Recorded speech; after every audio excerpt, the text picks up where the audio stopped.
is brought to you by La Quinta. Book now at LQ.com to get the lowest price guaranteed. La Quinta. The NBA has announced another change to the finals format in an attempt to build more rest into the schedule and ease travel demands on its players. Gentlemen, the season right around the corner. Stephen A., you liking the changes? I love it. I definitely support it. Personally speaking, for my travel purposes, I love that. Selfishly. So let's not knock that. But also, in all seriousness, I think that, as I've said to Skip on many occasions, LeBron James was exhausted. And when you've got 2 days rest, you know, when you're traveling, that's a huge, huge deal. And when it's about the championship, we don't want to hear fatigue as a viable excuse. We want to get that out of the equation. Most fans, I think, will not love this because it'll take 17 potential days to determine a champion here if it goes 7 games. But one team will love it, my San Antonio Spurs, because the added rest greatly increases their chances of winning yet another championship. Thank you very much. People who appreciate sports appreciate the fact that you're not going to have any excuses. Give them that rest. And people like me who appreciate sleep as well. I couldn't stay up for Empire last night. That's all I have to say. It's very sad, gentlemen. Very, very sad. See y'all tomorrow, same time, same place. Texas high school football players who hit a referee in a September 4th game at the direction of the team's assistant coach will be eligible to return to the school for the spring semester. The player's lawyer told ESPN's John Barr on Wednesday. The two John Jay High School players, 15-year-old Victor Rojas and 17-year-old Michael Moreno, have been assigned to an alternative school as punishment and have been prohibited from even watching John Jay games as spectators. With credit for the time they've already spent at the alternative school, the boys will be eligible to return to John Jay when the semester starts on January 15th. And this just in. Mac Breed, the assistant coach from John Jay High School in San Antonio, who was accused of directing the two players to blindside an official during a game, has resigned, according to his attorney. Stephen A., from what you know now, are you okay with those two kids returning to school? I'm okay with them returning to school as long as they were not allowed to play football for the rest of the year, which appears obviously to be the case. They're not going to be allowed to play football for the rest of the year.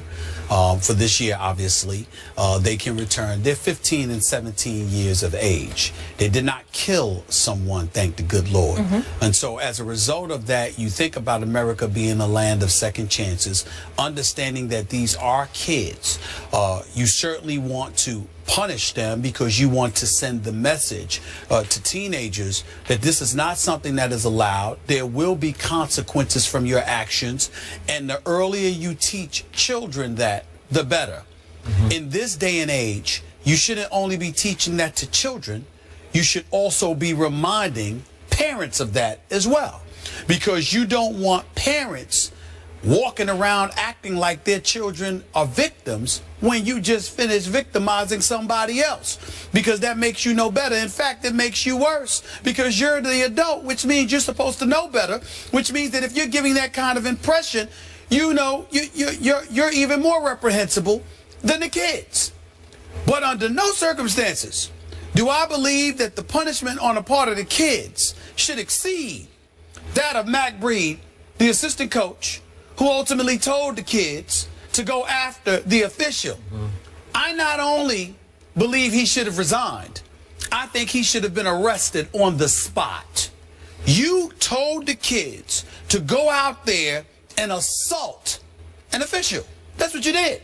They had on helmets, they had on pads, they were behind the official's back, went up to him, one blindsided him, and the other tried to spear him.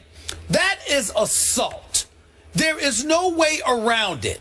And the fact that an adult who happens to be a coach literally instructed the kids to do this, I believe he should be held even more accountable than the kids. I will give him credit for this. According to the reports, whether it was the head coach or the principal, I don't recall, he asked what was going to happen to these kids. When he was told that they were going to be expelled, he immediately came forward and said, I put them up to it. So in that regard, I applaud him from the perspective of he was willing to own up to it rather than throw them to the wolves. I do applaud him for that. The second he realized they were going to get punished for it, he stepped up and said it was me. But that doesn't negate the fact that he basically had these kids assault these officials. And as far as I'm concerned, I'm not saying he should spend 10 years in jail or something like that, but there should be an arrest on his record. He should be arrested for assault immediately. They should be knocking on his door today to arrest that man for having that official assaulted, regardless of whether he used the N-word and other racial epithets. I'm not excusing that official. That is inexcusable, and that official should be dealt with if indeed it was true, even though that official is categorically denying it. But we live in a civilized society, and we have to send the message that just because somebody says something to you that you don't like does not give you the license to physically assault them, particularly when you're doing so behind their back instead of standing up in front of their face. I would have respected the official more had he went on the field and confronted the official himself rather than trying to get the kids to do it. Okay, so I have absolutely no problem with these two kids being allowed to return next semester to school. That's right. Neither and I told you from the start, in no way can you justify those two kids trying to running into that official. But if you'll remember, from the start, I told you when you dug in and said those two kids should have been arrested on the spot. There could be extenuating circumstances. Let's see what happened. Let's let it play out a little bit. And now, as you know, and you've turned your focus more to the assistant coach. Okay, but still be clear. I still believe those kids should have been arrested. You do? On the spot. Wow. On the spot. I do I don't care. Listen, I think it's important. I think imagery is important. I think it's important for other kids. So you should arrest a 15 and a 17-year-old for following orders from their coach. I believe the kids, the other kids there, should have seen those two kids being taken away in handcuffs. I don't care if you let the kids out of jail in 2 hours. I think it's important for that imagery to allow kids to see what would have happened, what could happen to you if you engage in violence. Okay. That's what I still stand by that. I think you need to investigate first, find out exactly what just transpired. And again, to your point, big picture now, a number of the players on this team have accused this referee, he's denying all the above, of not only making outrageously bad calls against this the visiting team for the home team, but as you say, of using the N-word against some of these players and some terms that are offensive to Hispanics against some of these players. So we have all kinds of things going on that led or prompted the young assistant coach to order them to take it out on that referee by blindsiding him, running into him. Again, cannot justify that.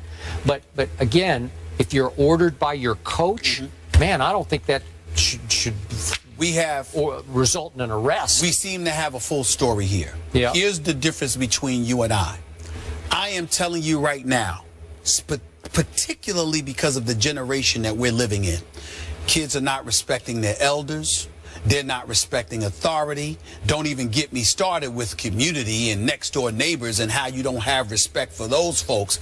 I think imagery is essential to the upbringing of kids. Okay. You cannot assault a referee, even on a coach's orders, and then walk off the field like nothing happened and get to show up on Good Morning America with George Stephanopoulos talking about we were ordered to do it, and that's the repercussion. I am not in any way advocating that those kids should have been thrown behind bars.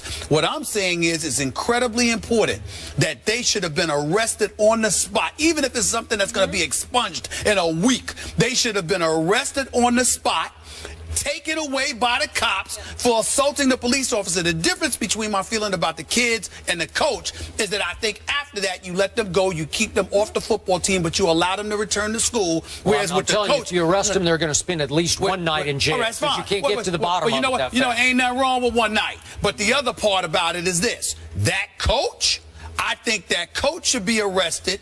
Okay, and that's treat fine. it like an adult who assaulted somebody. But remember, that is the difference. Kids are obeying and following the orders of a coach. One kid didn't, Skip. They were three of them that was told. One kid was wise enough. We're only talking about the two. Well, what I'm saying is one kid was wise enough to know better because of how, I don't know if how he was raised or just his natural intelligence. He was smart enough to know, look, I can't do that. I could get in trouble for that. The other two should have been. You're 15 and 17. You're not an adult, but you ain't some toddler. You knew better. You did it anyway. No, you're going to pay a price for that. You're going to pay a price for that. If I had a son and that been my son, I'd have whipped him. I'd have whipped him like he stole something. Okay, well, that's... And I don't even want to tell you what I would have done to the coach for giving him that order. Please. All right, let's leave it there. Drew Brees is banged up and the Saints are off to an 0-2 start, but will they turn it around? That's the discussion coming up.